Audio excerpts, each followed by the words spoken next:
Hello guys, this is Corey. So we're gonna go over this raid, Kagemaru. I'm kind of a fan of this raid in particular because of some of the rewards, and I cannot wait until we get into them. Okay, so I'm actually gonna start off with the rewards on this one, and they're by far my favorite. So the rewards, in particular, the Innocent is the Bow Innocent reward.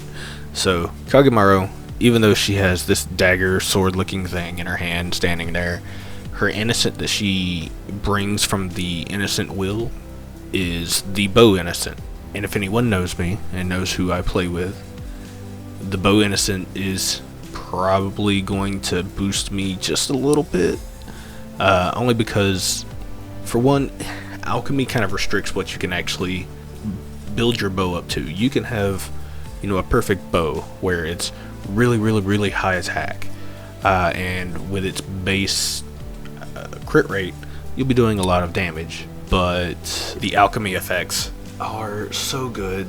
30% damage to fire, 20% damage to skill damage, all those things rack up. So even if you're losing, let's say, 1 million, 2 million attack, just by not putting these Innocents, you'll be gaining, a billion, 2 billion damage just by getting the Innocent effects. So it's probably going to hold me back in that aspect, but I'll keep rolling until I get that plus 40% on unique characters. Going into some other rewards, we've got the New Memory.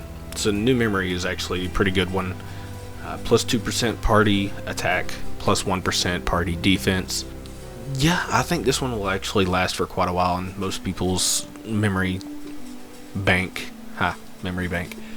I know it will in mine, just because I am attack based.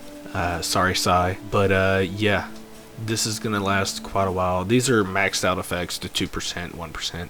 I'm not sure what they actually start off with. I think it's like 0.1%, and then you go up 10 ranks or 9 ranks, and boom, you're at max. Going into trigger rates, so of course the platinum unit for this raid is Timmy. If they're in your party, it doubles the rate in which badass raids appear. That's going to get you your most points. You'll be able to max out the whole thing, get all the rewards, like your statues and your nether quartz and all those.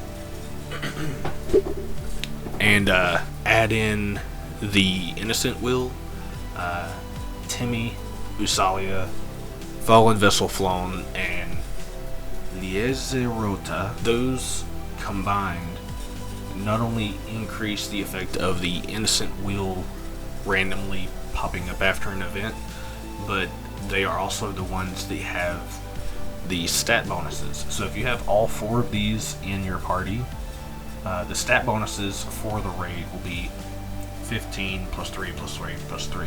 What's that, 24% extra on top of any boost? I'm just going to call her Lee's. So Lee's is already a good buff. Fallen Vessel Flown is already a good DPS. So if you're running both of those in a party, I wouldn't be surprised if you maxed out this raid really quickly. They work pretty well together. I know that Usalia has kind of fallen to the wayside ever since we've gotten Archangel Flown or any of the other really good buffers. Someone made a really good point the other day that there are actually a couple other units that are going to be fairly useful in this raid. So I'm going to go to that page real quick, pull those up. This raid actually comes with a bunch of attacks that is going to hinder a lot of people. Kagemaru does debuffs, and a lot of debuffs, to the point to where people are going to be losing a lot of damage off of it.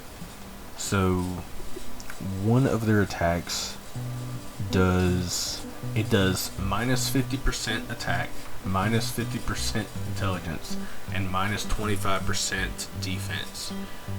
And it lasts for 3 turns. Yeah, having your attack by half is ridiculous. The way that you're gonna end up trying to get around this is You've got people like Amelia. She's an int buffer, but she single target debuff halved. That 50% becomes 25%.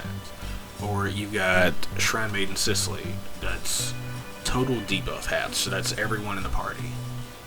Formal Seraphina. Total debuff halved. It's the same as Shrine Maiden. Same thing for Saint Edna Levy. And is there one that gets rid of it completely? Oh, Merlin. All buffs and all debuffs are gotten rid of. So she can get rid of stuff like that. Xeno Cicely, she releases her own one or gets rid of her own debuffs. Elizabeth's also a good one. She single target debuff clears. King makes it to where magic can't be debuffed, I believe, on himself.